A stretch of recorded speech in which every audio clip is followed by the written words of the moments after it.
அவங்க நினச்சது ஒரு பகுதி நடந்தது. என்னது? போர் ஆரம்பித்து 2 தினங்களுக்குள் அவருடைய உச்சபட்ச தலைவர் சுப்ரீம் லீடர் அயதுல்லா அலி கமேனியை கொலை பண்ணாங்க. அப்போ இப்போ நடக்கிறது எல்லாமே அமெரிக்காவுடைய கட்டுப்பாட்டில் இல்லை, முழுக்க முழுக்க ஈரான் கட்டுப்பாட்டுக்கு போய்விட்டது. ஏன்னா இன்றைக்கி வரைக்கும், இந்த நிமிஷம் வரைக்கும் பெஞ்சமின் நெதன்யாஹூ வெளி உலகத்துக்கு வரல, வெளி உலகத்தில் வந்து பேசலை. என்ன காரணம்? பயம். இருக்கிற இடத்தை காமிக்காமல் இருக்கிற அளவிற்கு இன்றைக்கி இஸ்ரேலை ஈரான் வந்து ஒடுக்கி இருக்கிறது. ஒரு பக்கம் பிரான்ஸு, சீனா, ஜப்பான் போன்ற நாடுகளுக்கெல்லாம் இங்கேருந்து அதிகமாக போகுது. அவர்கள் தங்களுடைய போர்க்கப்பலை கொண்டு வந்து நிறுத்தி ஹார்மோஸை பாதுகாக்கணும். யாருமே பதில் சொல்லலை. ஏன்னா அவங்கள கேட்டால் நீ சண்டை போட, அவங்கள்ட்ட கேட்டால் நீ வந்து அவங்களோட யுத்தத்தை ஸ்டார்ட் பண்ண அப்படின்னு அவங்க கேட்குறாங்க. ட்ரம்ப் என்ன சொன்னார்? நான் ஆரம்பித்து நான் நிறுத்துவேன். இப்போ அவர் கையில் இல்லை, இப்போ ட்ரம்ப் கையில் இல்லை. ஏன்னா ஈரான் தெளிவாக சொல்லிட்டாங்க, போரை நிறுத்துவதற்கான எந்த தகுதியும் ட்ரம்புக்கு இல்லை. அப்போ யார் நிறுத்துறது? ஈரான் நினைக்கணும். இப்போ அந்தளவுக்கு போயிடுச்சு, கைமீறி போயிடுச்சு. முஸ்தபா அலி கமேனி அவர் தான் உச்சபட்ச தலைவர். அவர் என்ன சொன்னார்? நியாயமாக பார்த்தா கோபம் எங்கள் மேலே வரக்கூடாது, நீங்கள் ட்ரம்ப் மேலே தான் கோவப்படணும். உலகத் தலைவர்கள் எல்லாம் அவர்களுக்கு நெருக்கடி கொடுங்க, நீங்கள் நெருக்கடி கொடுத்து போர் நிறுத்தத்துக்கு வாங்க, நான் வர்றோம்.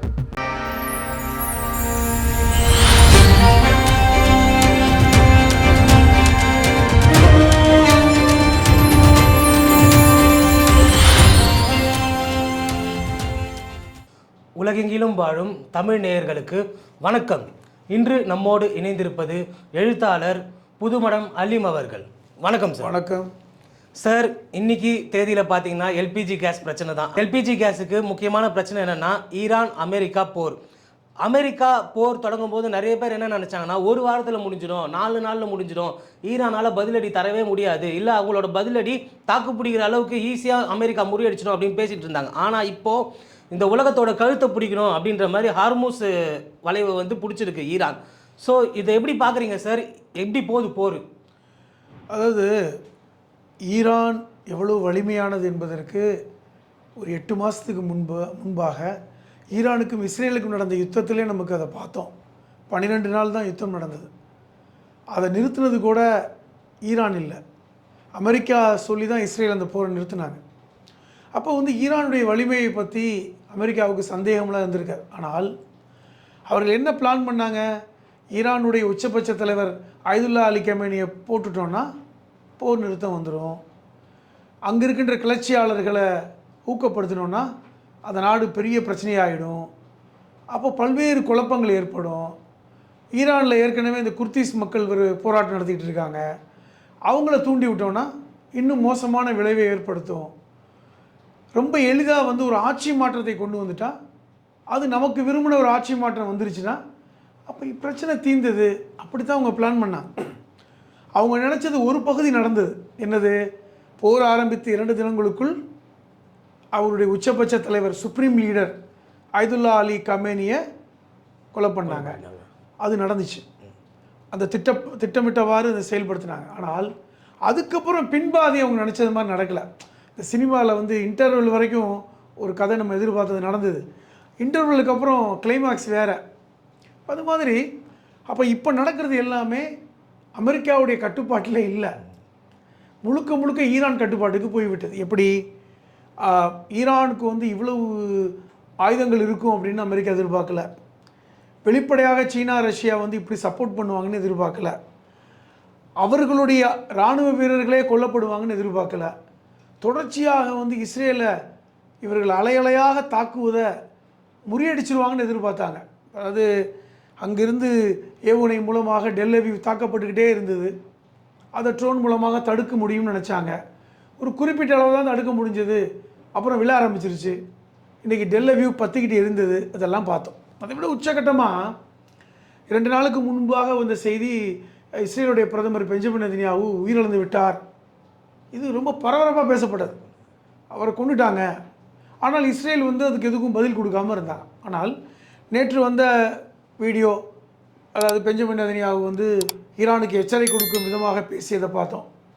ஆனால் அதுவுமே அது வந்து ஏஐ ஆர்டிஃபிஷியல் இன்டெலிஜென்ஸ் மூலமாக அது பேசுகிறாரு. அதில் வந்து பெஞ்சமின் நெதன்யாஹூவுக்கு 6 விரல் இருக்குது. ஏன்னா பொதுவாக வந்து ஆர்டிஃபிஷியல் இன்டெலிஜென்ஸில் ஒரு வீடியோ நீங்கள் வந்து உருவாக்குனீங்கன்னா ஏதாவது ஒரு சின்ன குறை இருக்கும், அந்த குறை பட்டவர்த்தனமாக தெரியுது அப்படின்னு சொல்லி அதை பாயிண்ட் பண்ணி காமிச்சாங்க.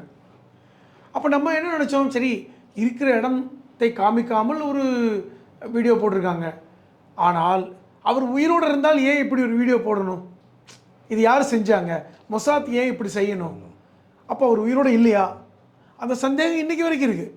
ஏன்னா இன்றைக்கி வரைக்கும் இந்த நிமிஷம் வரைக்கும் பெஞ்சமின் நெதன்யாகு வெளி உலகத்துக்கு வரல, வெளி உலகத்தில் வந்து பேசலை. என்ன காரணம்? பயம்.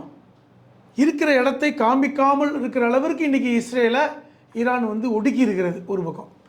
சரி, அமெரிக்கா பவர்ஃபுல்லான நாடு, அமெரிக்கா நினச்சா ஜஸ்ட் லைக் தட் ஈரானை காலி பண்ணிடும். நடக்கலை. அவர்களுடைய B-52ங்கிற போயிங் விமானம் கிட்டத்தட்ட 30,000 கிலோ வெடிமருந்துகளை கொண்டு போகிற விமானம், அதையும் பயன்படுத்தினாங்க, அடங்கலை. ஆனால் மாறாக இப்போ அமெரிக்காவுடைய KC-135 சொல்லக்கூடிய, அதாவது வானிலையே உங்களுக்கு பறக்கும் பொழுதே எரிபொருளை இயக்கக்கூடிய, இப்போ ஒரு ஒரு ஒரு ஒரு ஃபைட்டிங் ஃப்ளைட்டுக்கு வந்து ஒரு எரிபொருள் தேவைன்னா இறங்க தேவையில்லை, வானத்தில் வச்சே இந்த KC-135 மூலமாக போய் எரிபொருள் நிரப்ப முடியும். இந்த KC-35ம் 135ம் பார்த்திங்கன்னா அது ஒரு போயிங் தான். இந்த போயிங் 707 ஒன்று அமெரிக்காவில் ரொம்ப பாப்புலர், அதை மாடிஃபை பண்ணி தான் KC-135 கொண்டு வந்தாங்க.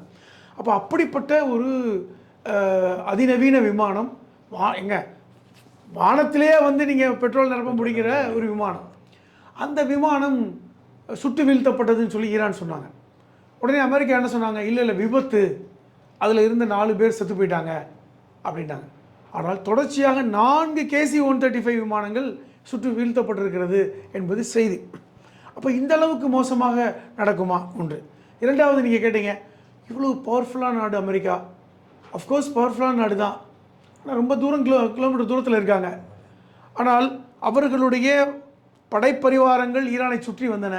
இந்த ஆப்ரஹாம் லிங்கன் ஒரு பெரிய கப்பல், அது வந்து சும்மா சாதாரண கப்பல் இல்லை, கிட்டத்தட்ட 70லேருந்து 100 விமானங்களை, போர் விமானங்களை நிறுத்த முடியும், அத்தனை உபகரணங்களை வச்சுக்க முடியும், ஆயிரக்கணக்கான பேர் அங்கே தங்கியிருக்க முடியும். அது மாதிரி இன்னொரு ஏர் மார்ஷல் ஒரு கப்பல் ஒன்று வச்சுருந்தாங்க. இப்போ 2 கப்பலும் அங்கே நிற்கிது. இந்த 2 கப்பலும் இன்றைக்கி சேதமடைந்ததாக சொல்கிறாங்க. அந்த இடத்த விட்டுட்டு ஒரு 700 கிலோமீட்டர் தள்ளி போய் நிற்பாட்டுதான் சொல்கிறாங்க. இப்போ இதெல்லாம் என்ன அப்படின்னா, ஈரானை இவர்கள் பலவீனப்படுத்த முடியலை அப்படிங்கிறதுக்கான உதாரணங்கள். சரி, இப்போ ஈரான் வந்து பாதிப்படையலையா, ஈரான் வந்து சேதமடையலான்னு கேட்டால் அஃப்கோர்ஸ் ஈரான் ரொம்ப சேதமடைந்திருக்கிறது. 1400 பேருக்கு மேற்பட்ட சிவிலியன் கொல்லப்பட்டிருக்காங்க. பள்ளி குழந்தைகள்லாம் கூட அது ஏற்கனவே 2ஆவது நாளே அடித்தாங்க, கிட்டத்தட்ட 20 பள்ளிக்கூடங்கள் அடித்தாங்க. அதில் ஒரு 300க்கு மேற்பட்ட குழந்தைகள் கொல்லப்பட்டாங்க. அதெல்லாம் வந்து அத்துமீறல், சர்வதேச போர் விதிகளின்படி குழந்தைகளை கொல்லக்கூடாது, பள்ளிக்கூடங்கள் மேல் குண்டு போடக்கூடாது, ஆனால் செஞ்சாங்க.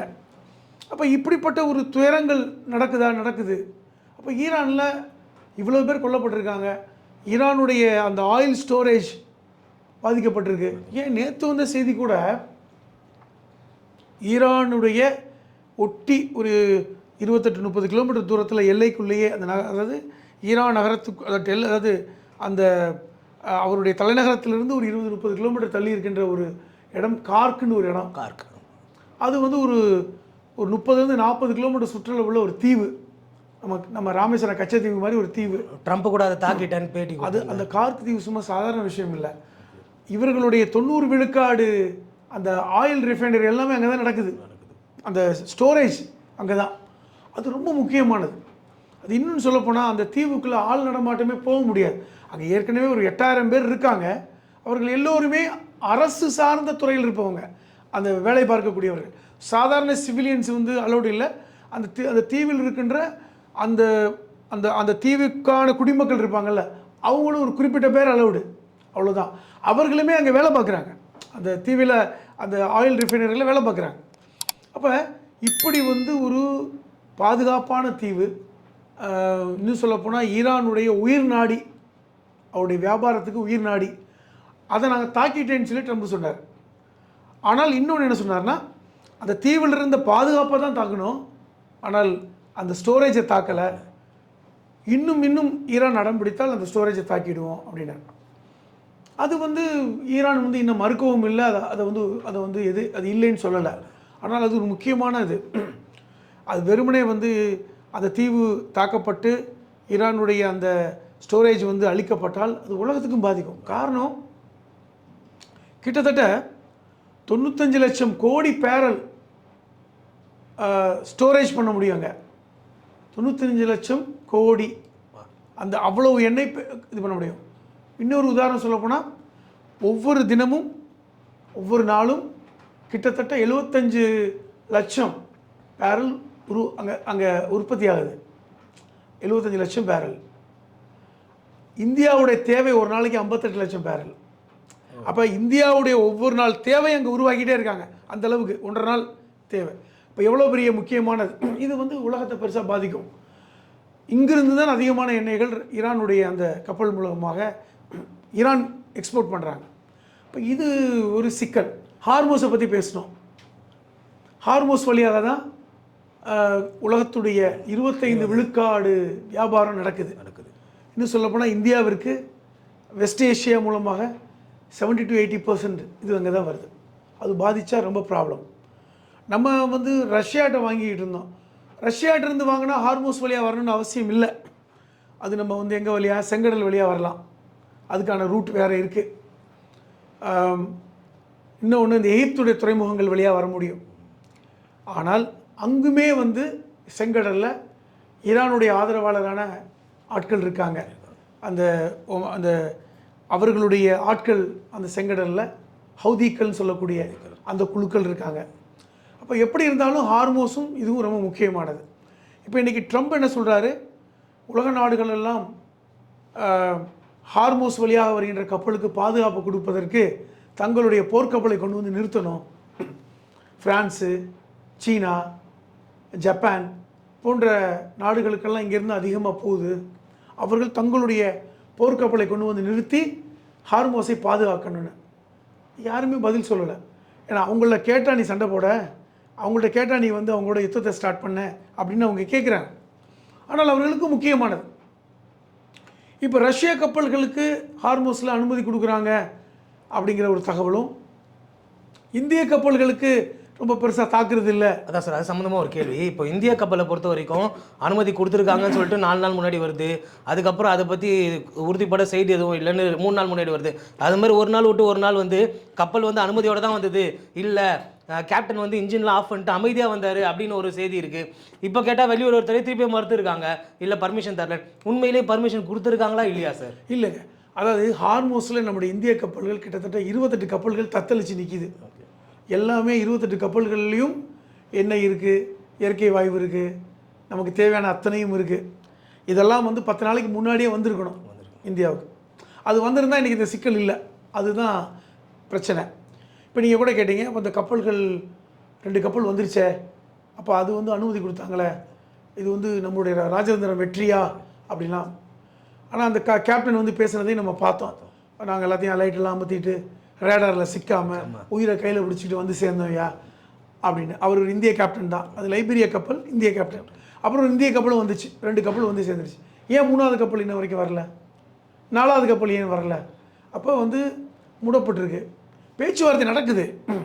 அதாவது நம்முடைய வெளியுறவு அமைச்சர் ஜெய்சங்கர் அவர்களுக்கும் ஈரானுடைய வெளியுறவு அமைச்சர் அப்பாசி அராக்டி அவர்களுக்கும் பேச்சுவார்த்தை நடக்குது.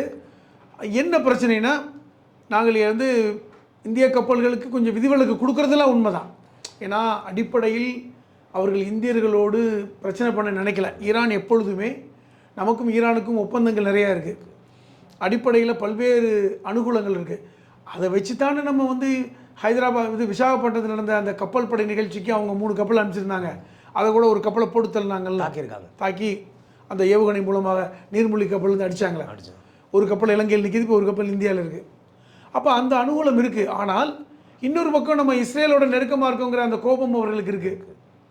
இது தேவையில்லாத இஸ்ரேலுக்கு நம்மால் போய் கட்டிப்பிடிச்சி யாந்த தலைவருமே போகாத போது இவர் போய், அதுவும் இவர் போய் கரெக்டாக இந்த மறுநாள் இந்த போக ஆரம்பிச்சிருக்கு. அது வந்து வேற ஒரு மீனிங்கை கொண்டு வந்துடாது. இது தேவையில்லாதது இல்லைண்ணே.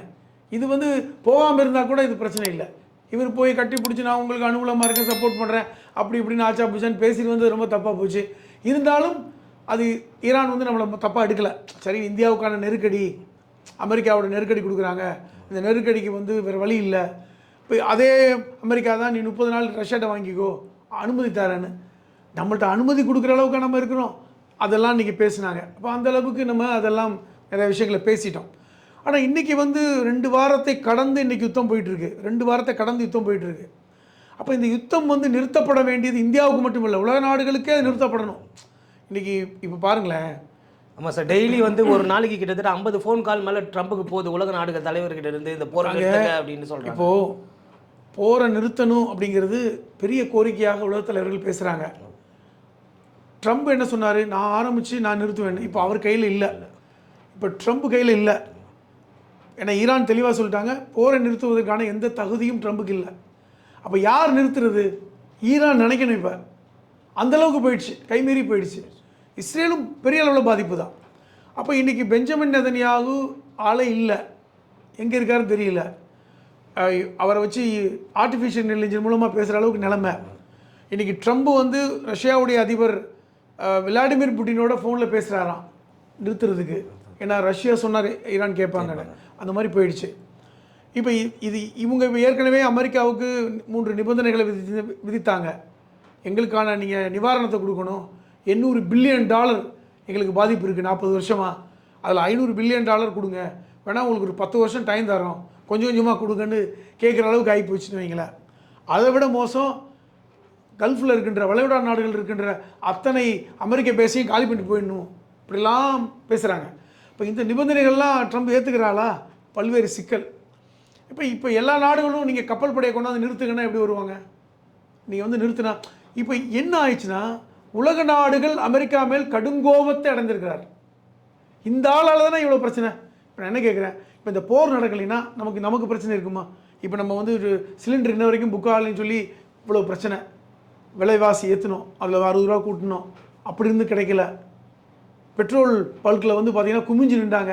அப்புறம் அரசாங்கமே இல்லை இந்த மாதம் 31 வரைக்கும் தாக்கு பிடிக்க முடியும்னா கொஞ்சம் தைரியமாக இருக்காங்க. ரேஷன் கார்டில் நிற்கிற மாதிரி பெட்ரோல் பங்கில் நிற்க ஆரம்பிச்சிட்டாங்க. அதுவும் இந்த 31 வரைக்கும் தான். இன்னொரு 15 நாளைக்கு தான் தாக்கு பிடிக்க முடியும், அதுக்குள்ளே பிரச்சனை தீரணும். அப்போ அது ஒரு சிக்கல். இன்றைக்கி இவ்வளோ சிக்கல் எவ்வளோ நாளைக்கு நீ தாக்கு பிடிப்பீங்க? ஓரளவு மேனேஜ் பண்ணுவீங்க. இதுவே நீங்கள் மாதக்கணக்கான வாய்ப்பே இல்லை. அப்போ கூடிய விரைவில் போர் நிறுத்தம் நடந்தால் மட்டும்தான் உலகம் நிம்மதி அடையும். இந்த போர் நிறுத்தத்துக்கு காரணம் யார்? ட்ரம்பும் நெதன்யாவும். அப்போ உலக நாட்டு தலைவர்களுடைய கோபம் இன்றைக்கி உங்கள் மேலே இருக்குது. இன்றைக்கி முஸ்தஃபா அலி கமேனி, அவர் தான் உச்சபட்ச தலைவர். அவர் என்ன சொன்னார், நியாயமாக பார்த்தா கோபம் எங்கள் மேலே வரக்கூடாது, நீங்கள் ட்ரம்ப் மேலே தான் கோவப்படணும். உலகத் தலைவர்கள் எல்லாம் அவர்களுக்கு நெருக்கடி கொடுங்க, நீங்கள் நெருக்கடி கொடுத்து போர் நிறுத்தத்துக்கு வாங்க, நான் வர்றோம். இவர் சொல்லிலாம் வரமாட்டோம், இந்த இடத்துக்கு நகர்ந்துருக்காங்க. இப்போ இது என்ன மாதிரி போகுது என்றால், இந்த எக்கனாமிக் கிரைசிஸ் ஈரானுக்கும் அமெரிக்காவுக்கும் இஸ்ரேலுக்கு மட்டுமல்ல, உலக நாடுகள் இன்றைக்கி அதில் தவிக்க ஆரம்பிச்சிருக்காங்க. அது இன்னும் நாட்கள் போக போக தவிப்பு அதிகமாகும், தவிப்பு கோபமாக மாறும். அது எந்த மாதிரியான ரியாக்ஷன் நான் கொடுக்கலாம்.